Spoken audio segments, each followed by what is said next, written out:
Hello सर्वांना नमस्कार. मी निखिल प्रभाकर रहारकर आपल्या चॅनलच्या नवीन व्हिडिओमध्ये तुम्हा सर्वांचं स्वागत करतो. फ्रेंड्स आजचा आपला हा डार्क रिॲलिटी सिरीजचा 9वा व्हिडिओ आणि यामध्ये आज आपण जो टॉपिक घेऊन आलो आहे तो टॉपिक तुम्हाला एक नवीन आयडिया देईल की कसं आपल्या एका सवयीमुळे किंवा कसं आपल्या एका गोष्टीमुळे आपल्यासमोर त्याच गोष्टी रिपीटेडली येत जातात आणि आपण कसं रिपीटेड वागत जातो. तर मित्रांनो आजचा जो आपला टॉपिक आहे तो आहे तुमची पर्सनॅलिटी नाही, तुमचा सवयींचा पॅटर्न आहे. होय मित्रांनो, सवयीचा पॅटर्न. लोकांना असं बोलताना तुम्ही बऱ्याचदा ऐकलं असेल तुमच्याबद्दल की तुम्ही असेच आहात, तू असाच आहेस, तुझा नेचर असाच आहे, तू असंच वागतोस. पण ट्रूथ काय आहे मित्रांनो? ट्रूथ असं आहे की तुम्ही फिक्स्ड नाही आहात. तर तुम्ही काय करता, तुम्ही एक रिपीटेड पॅटर्न फॉलो करता लाईफमध्ये आणि या पॅटर्नमुळे काय होतं, तुम्ही सेम मिस्टेक्स करता, तुम्ही गोष्टींवर सेम पद्धतीने रिॲक्ट करता आणि तुम्ही सेम टाईपच्या गोष्टी स्वतःकडे अट्रॅक्ट करता, सेम टाईपचे लोक स्वतःकडे अट्रॅक्ट करता आणि यामुळे तुम्हाला तसेच सेम आउटकम्स मिळतात. मित्रांनो ही पर्सनॅलिटी नाही आहे, हे काय, हे एक लूप आहे.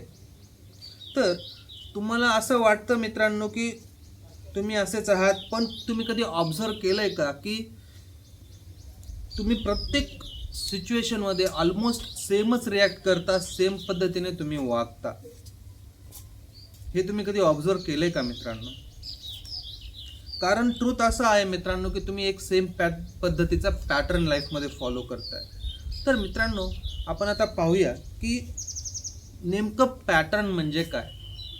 तर पॅटर्न कसा असतो ना मित्रांनो की बघा, तुम्ही काय करता, तुम्ही सेम पद्धतीने थिंक करता, मग तुम्ही इमोशनली त्या गोष्टीशी अटॅच होता, त्यानंतर तुम्ही काय करता, तुम्ही त्याच्यावर काहीतरी ॲक्शन घेता, तुम्ही काहीतरी रिॲक्शन देता, मग त्याचा तुम्हाला रिझल्ट भेटतो आणि हीच गोष्ट तुम्ही कंटिन्युअसली रिपीट करत असता. या गोष्टीमुळे काय होतं मित्रांनो, ज्या गोष्टी आपल्या लाईफमध्ये रिपीट होत राहतात त्या पद्धतीची आपली हळूहळू पर्सनॅलिटी बनायला लागते, त्या पद्धतीची आपली हळूहळू आयडेंटिटी बनायला लागते.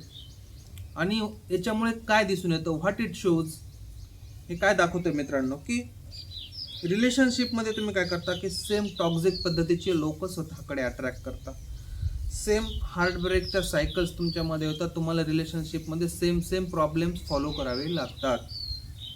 जर फायनान्शियली पाहिलं, मनीच्या याच्याने पाहिलं, तुम्ही काय करता, अर्न करता, स्पेंड करता आणि मग तुमच्याकडे ॲट द एंड काहीच राहत नाही आणि मग तुम्ही same financial struggle consistently follow करत जाता. मित्रांनो जर लाईफ डिसिजन्सचं तुम्ही पाहिलं मित्रांनो, about life decisions I talk, तर आपलं काय होतं की तुम्ही ओव्हर थिंक करता एखाद्या गोष्टीला घेऊन, एखाद्या निर्णयाला घेऊन, एखाद्या कामाला घेऊन तुम्ही खूप ओव्हर थिंक करता. त्यामुळे काय होतं, ते काम डिले होतं आणि ते काम डिले झाल्यामुळे मग ॲट द एंड तुम्ही रिग्रेट करता की अरे यार माझ्याकडून हे झालं नाही किंवा मला असं करायचं होतं पण हे मला जमलं नाही. हे सगळं कशामुळे होतं मित्रांनो, तुमची, आणि मग तुम्हाला असं वाटतं की माझ्या लाईफमध्ये काहीच चेंज होत नाही आहे, माझ्या लाईफमध्ये काही सक्सेस येत नाही आहे, मी तिथेच अडकून बसलो.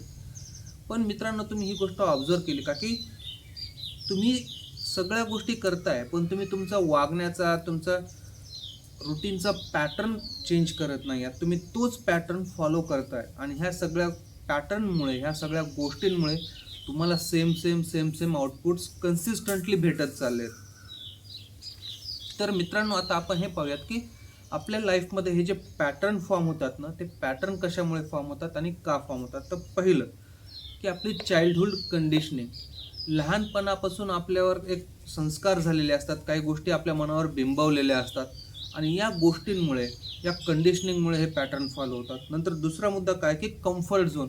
बऱ्याचदा असं असतं मित्रांनो की आपल्या आजूबाजूला ज्या गोष्टी घडत असतात त्या आपल्या कम्फर्ट झोनमध्ये असतात आणि हा कम्फर्ट झोन सोडण्याची आपली तयारी नसते आणि त्यामुळे आपण एक पॅटर्न लूपमध्ये अडकतो. Fear based decisions. कसं आहे मित्रांनो, कधी कधी आपण जे निर्णय घेतो ना ते भीतीच्या दबावाखाली घेतो, फिअरमध्ये घेतो आणि यामुळे तो पॅटर्न कन्सिस्टंटली फॉलो होत जातो. आणि आपण काय करतो की आपली एक जी आयडेंटिटी आहे त्या आयडेंटिटीला आपण अटॅच झालेलो असतो की मी असाच आहे. आणि ही जी तुमची आयडेंटिटी आहे ती आयडेंटिटी तुम्हाला तुमचा पॅटर्न नाही चेंज करू देत मित्रांनो. यामुळे तुमच्या लाईफमध्ये मल्टिपल प्रॉब्लेम्स यायला चालू होतात. आणि हे सगळं कशामुळे होतं मित्रांनो की ह्या ज्या गोष्टी आपण करत असतो ह्या सर्व गोष्टींमुळे आपल्याला सेफ वाटत असतं, आपल्याला रिलॅक्स्ड वाटत असतं, आपल्याला शांत वाटत असतं आणि ह्या सेफ वाटण्यामुळे आपण सेम गोष्टी रिपीट करत जातो, सेम पॅटर्न आपण फॉलो करत जातो. मित्रांनो, याच्या बाबतीत जर तुम्हाला मी ब्रुटली सांगितलं तर याच्या मागचं काय, तुम्हाला बदलायचं नाही आहे मित्रांनो, तर तुम्हाला फॅमिलियर राहायचं आहे. का? पेन जो आहे, आपल्याला होणारा जो त्रास आहे तो फॅमिलियर जरी असला तरी तो आपल्याला चांगला वाटतो. ठीक आहे ना, माझ्यासोबत असंच होते, होऊ दे, कायच होणार आहे, काय फरक पडणार आहे, आपण असा विचार करतो. हे याचा आपल्याला फरक नाही पडत, हे आपल्याला फॅमिलियर वाटतं. पण आपल्याकडे जर एखादी अननोन गोष्ट येत असेल, आपल्याला एखाद्या अननोन ठिकाणी जायचं असेल, अननोन ग्रोथ जर आपली होणार असेल, आपल्याला अननोन ग्रोथ जरी भेटली तरी आपल्याला ती अनफॅमिलियर वाटते आणि स्केरी वाटते, तिची आपल्याला भीती वाटते. मित्रांनो, आपल्याला हा पॅटर्न जर ब्रेक करायचा असेल तर काय करावं लागेल? मी असा आहे हे सोडून द्यायचं, हे चुकीचं आहे मित्रांनो, इट्स अ रॉंग. मी हा पॅटर्न रिपीट करतोय हे आपण ॲक्सेप्ट केलं पाहिजे. Yes, I am repeating the pattern. हा जर तुमच्याकडे अवेअरनेस आला, मग काय होतं, हा तुमचा एक पॉईंट ब्रेक आहे मित्रांनो. तुम्हाला हा अवेअरनेस होतो की yes, I am following this pattern आणि त्याच्यामुळे ह्या सर्व गोष्टी होत आहेत. बरोबर. आता आपण हे पाहूया मित्रांनो की हा पॅटर्न ब्रेक कसा करायचा. पहिलं, ऑब्झर्व युअर लूप्स. काय करायचं, आपण सेम मिस्टेक्स कुठे कशा रिपीट करतोय ते लिहून काढायचं, ते आयडेंटिफाय करायचं आणि त्याच्यावर वर्क करायचं. Step 2, interrupt the pattern. Pattern जो तुम्ही फॉलो करताय तो पॅटर्न इंटरप्ट करायचा, तो पॅटर्न बदलायचा. कसा बदलायचा? रिॲक्शन तुम्ही जी देताय त्या पॅटर्नवर, तुमच्यासोबत जी गोष्ट घडते त्याच्यावर जे तुम्ही रिॲक्शन देताय ती चेंज करा. कसं करायचं?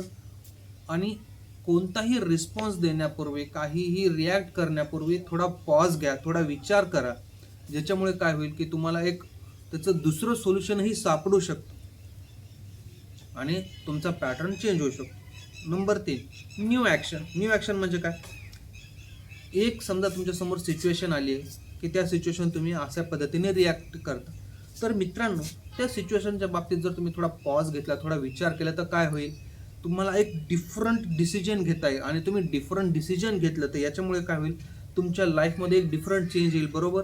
So different reaction is equal to different solution. बरोबर. चौथं, कन्सिस्टन्सी. पॅटर्न तोडायला रिपिटेशन लागतं मित्रांनो. तुम्ही जे करताय ते कन्सिस्टंटली परत फॉलो करावं लागेल, तर मग तुमच्या लाईफमध्ये एक नवा पॅटर्न तयार होईल, नवीन एक तुमच्या लाईफमध्ये सायकल येईल आणि ती सायकल तुम्हाला पुढे घेऊन जाईल. मित्रांनो, ॲट द एंड मी तुम्हाला एवढंच सांगेल की बदलणं जे आहे ना ते अवघड नाही आहे. फक्त तुमचा जो पॅटर्न आहे तो पॅटर्न तुम्ही तोडायचं टाळता. If you break the pattern मित्रांनो, तुमचं काय होईल, तुमचं फिअर ब्रेक होईल आणि तुमचं फिअर ब्रेक झालं की मग तुमचे डिसिजन्स चेंज होतील. तुमचे डिसिजन्स चेंज झाले की तुमचा सक्सेस रेटही वाढेल. So break the pattern to achieve the success. This is it for today. This is Nikhil Harkal talks, real life, real talks, real reset. Thank you मित्रांनो.